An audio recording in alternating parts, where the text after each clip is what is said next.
strugglers, Comic King here. Today we are talking about one of the biggest surprises for me ever. I mean, not really. Everyone has always hailed this book.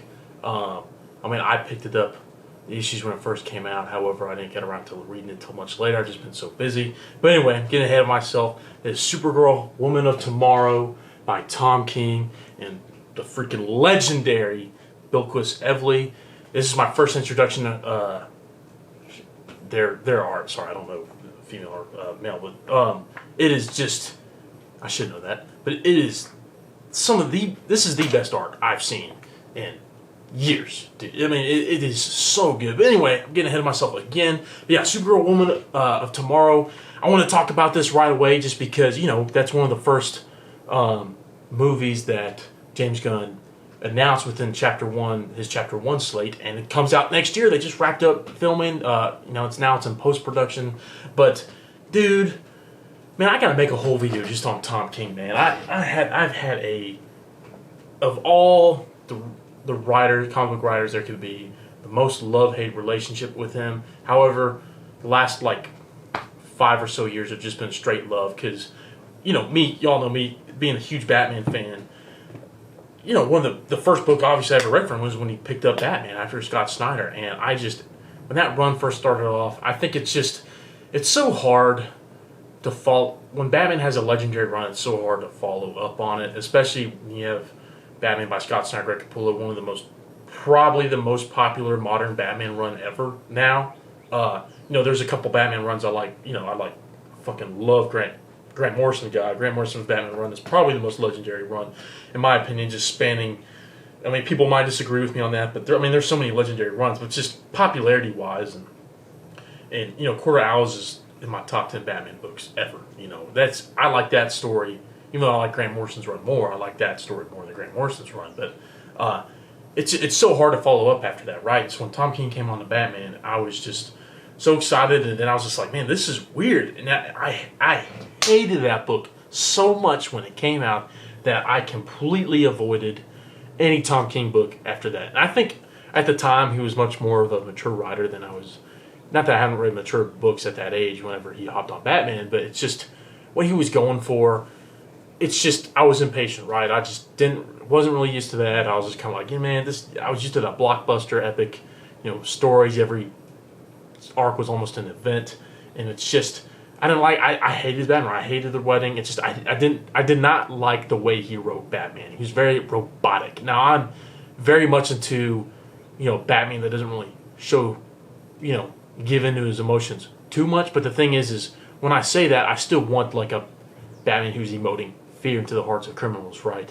Look at Arkham. Dark Knight Returns. Even Scott Snyder's Batman maybe had a little too much of it, but I'm not saying I want I don't like an emotionless Batman. I want, or that I want an emotionless Batman, or that I don't want it, right? It's just that it's got to be used right? And so it's just, his Batman was it was like a robot, and so it's just kind of like, what are you doing here? It's just blah blah blah blah. You still got to have it, because for me, Batman still loses his cool every once in a while. That's what makes him freaking Batman, is he holds his anger and uses that to drive fear into the hearts of criminals, right?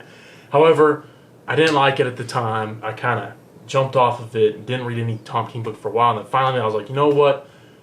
Because he hopped on the scene, he got famous Mr. Miracle, and just hopped on the scene, and with his miniseries, I was kind of like, I still avoid it, but finally, one day I was just like, you know what? Let me try it out. I picked up Mr. Miracle, and I was just like, whoa. This guy is designed, his bread and butter is when he has a story that has a maxi series or mini series or whatever, he's given a complete beginning and end. Now, it's actually grown on me. I used to absolutely hate his Batman run. There's still parts of it I don't like, and I think a lot of it was due to editorial, but there's, I've matured and I've warmed up, and now he's become one of my favorite writers of all time. I used to despise this guy's writing. Now I freaking love him. He's one of my absolute favorites. I buy every new most of them, almost every Tom King book that comes out, if it piques my interest from the start.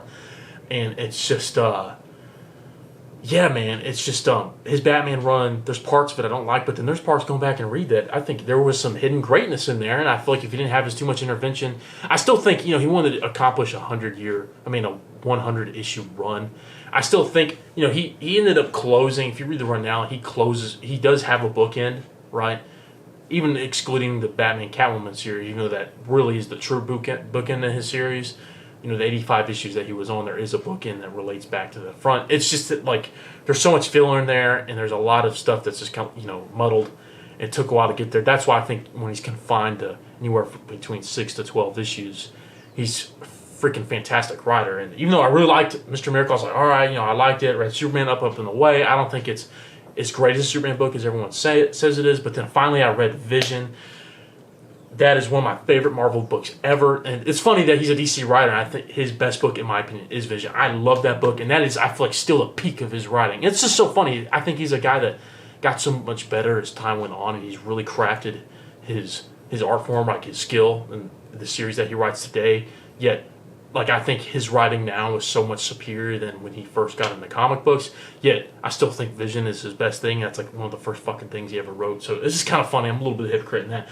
But anyway, nothing I've read post-Vision has even come close to that book in terms of quality for me. Until now, I still don't know if I quite like Supergirl Woman of Tomorrow more than Vision.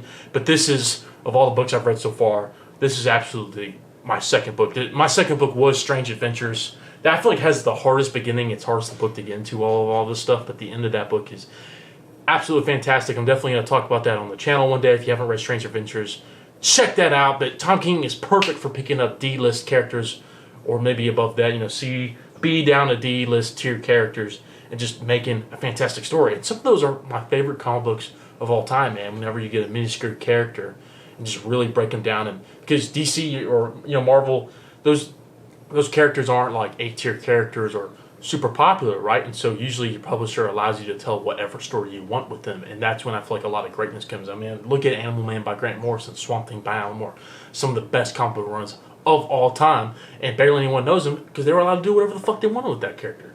And I don't think Supergirl. I think Supergirl is definitely an A to B tier character, B to A tier character. And me, Batman, Superman's my number 2, huge Superman fan. But even though I really like Supergirl, she's never been one of my favorites, right? I do like stories that she's in. I'm more of a Power Girl guy, if you know what I'm saying. But I do really like Supergirl. But finally, I checked this out because, like, when this book first dropped, just a little brief history. It apparently it was like one of the sold terribly. I don't know if it was one of the biggest flops of Infinite Frontier, but it might have been. And I think it was. It just barely sold any copies. But, I was already a Tom King fan by that point, and I was just kind of picking up every issue that he was coming out. Because, it was, for me, it was really easy to pick up Tom King books because since he did miniseries or maxi series, I knew that it wasn't going to be going on forever and it wouldn't always be drilling a hole in my pocket because it was going to end, like, for example, this is eight issues, and so when the first issue came out, it says, be, 7 or 8. I think he added the 6th one in there a little later, which, in my opinion, is the best issue.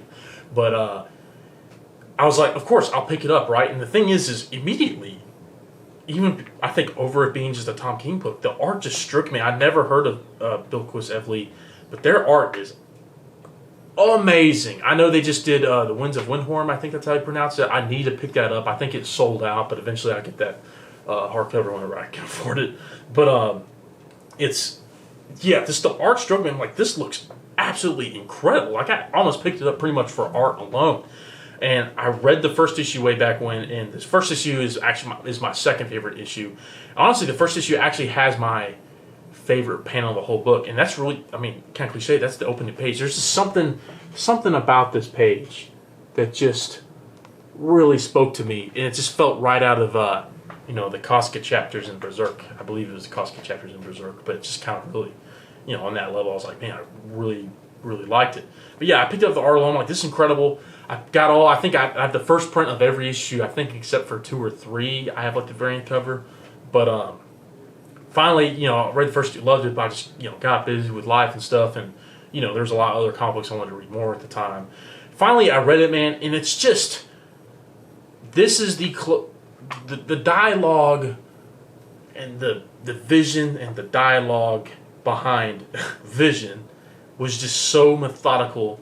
I felt like I was reading like a Grant Morrison or Alan Moore book. It was just written so well. Not to give Tom King that much clout. I'm sure he'd love it. He's one of my favorites after all.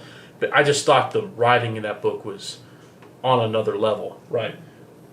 The writing in this book is, I think that's why it's become my second favorite. I don't think it'll top Vision, but the more I think about this book, the more I love it.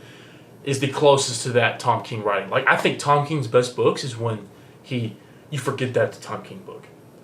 I hope that's not a dig at Tom King. I hope that's a compliment and not, I mean that as a compliment, not a knock at Tom King. But just, even the books, even like Rorschach and Strange Adventures, which I both really enjoy, I both love. I like Strange Adventures a lot more than I like Rorschach. Even though I both really enjoy those books, it definitely feels like I'm reading a Tom King book. Like, in my opinion, Superman Up and Away, very much a Tom King book. He uses repetition a lot, which I think can sometimes be masterful, but sometimes be distracting. Even though it's good in all three of those books, I feel like it is a bit more on the distracting end and the useless part than it is on the, working towards the betterment of the book. However, there's not a whole lot of repetition in this or Vision, but I think more in Vision. But the thing is that the writing of both this book and Vision are so good that it doesn't feel like a typical Tom King book is what I'm trying to say. I know I'm kind of beating a dead horse, but it's just you forget it's written so well that it doesn't feel like a typical Tom King book. And man, I just think he struck gold. Supergirl, it kind of retells. It's the current. It kind of retell. I know Jeff Loeb in the second arc of Superman Batman World's Finest, back from the early 2000s. Kind of was the, post-crisis, because Supergirl had the weird putty thing. Supergirl's origins kind of like, I kind of compare it to Hawkman. It gets complicated and just loses its way. It gets what's the word I'm like, bloated, and it's just convoluted, right? That book kind of reintroduced, Jeff Loeb's book kind of reintroduced Supergirl. However, she hasn't really been used a lot, and I don't really read a lot of Supergirl, so I wouldn't know. But this is kind of, I think they redo her origin. They haven't. There's issue 6. Get ahead of myself. Issue 6 is the origin book. Is the origin issue in this book, and honestly, this is my favorite Supergirl origin story. It's just really good. I think they took her away from the Injustice and other stories, kind of make her involved with Kandor. They kind of don't do that. I think she's still. Well, I don't know if she was ever on Kandor or if her parents. Sometimes certain stories her parents were on Kandor. Some they're not. I prefer the ones they don't. But I think depending on whatever story you're reading, she probably saw that happen. But she's on the asteroid. I forgot the name of the city, but she's on an asteroid part. Whenever Krypton does explode, there is, your Superman lore, a part of Krypton that survives for a little bit. That's when her father Zor-El sends her off. But this makes me want to Supergirl almost up there with Wonder Woman for me. I love this book so much, and she's just if you know Supergirl, she's got more of an edge to her than Superman. But the thing is she goes for this. She strives for the same ideal as Superman, right? However, she's not afraid to go to that darker side, even though she knows it's not right.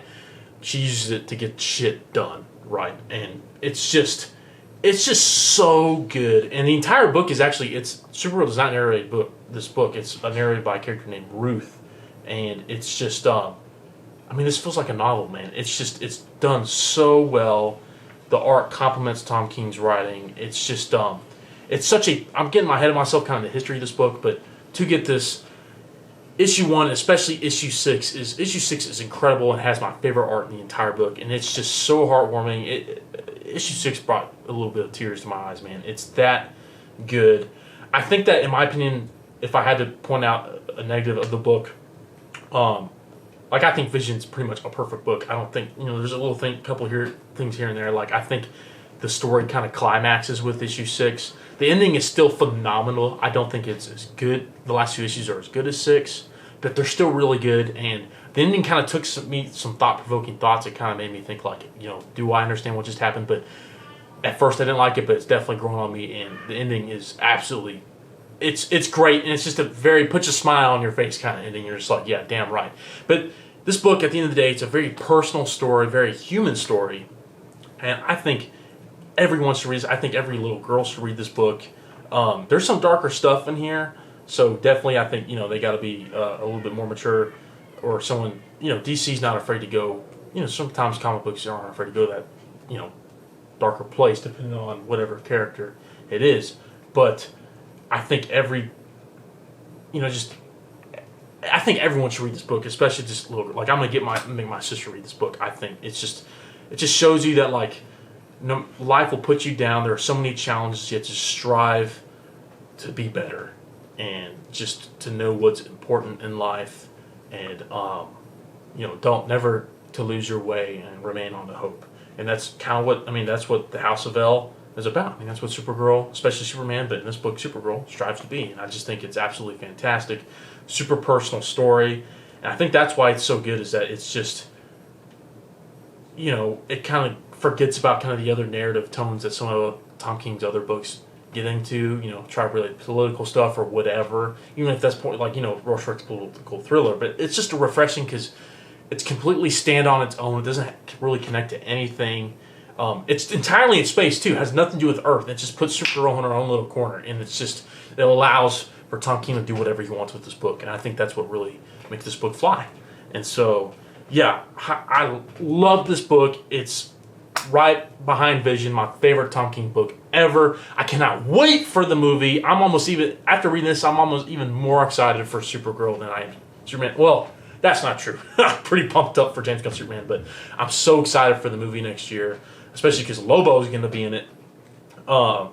It's just, yeah, man, it's just so good. And if the movie, I don't think, of course, the movie probably won't touch the book, but if the movie just does, the movie don't, I know you're adding Lobo to it, and Tom King wanted to use Lobo in this, and couldn't because editorial, it worked without him just fine.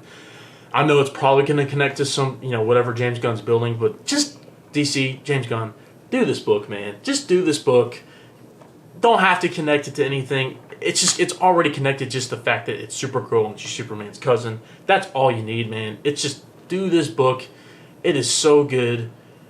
It's just, yeah, do this book and you'll just adapt the book and you won't have any problems. But anyway, Struggle, Supergirl Woman of Tomorrow by Tom King, Philquist Evely, and Matthews Lopez. Check it out. I'll put the description in the description box for you to get your own copy if you're interested. It's so, so good. Highly recommend. Definitely my favorite book that I read this past week. And, yeah, man, give it a shot. Anyway, strugglers, don't forget to like, subscribe, keep reading, and get the bump. I'll see you later. Ow!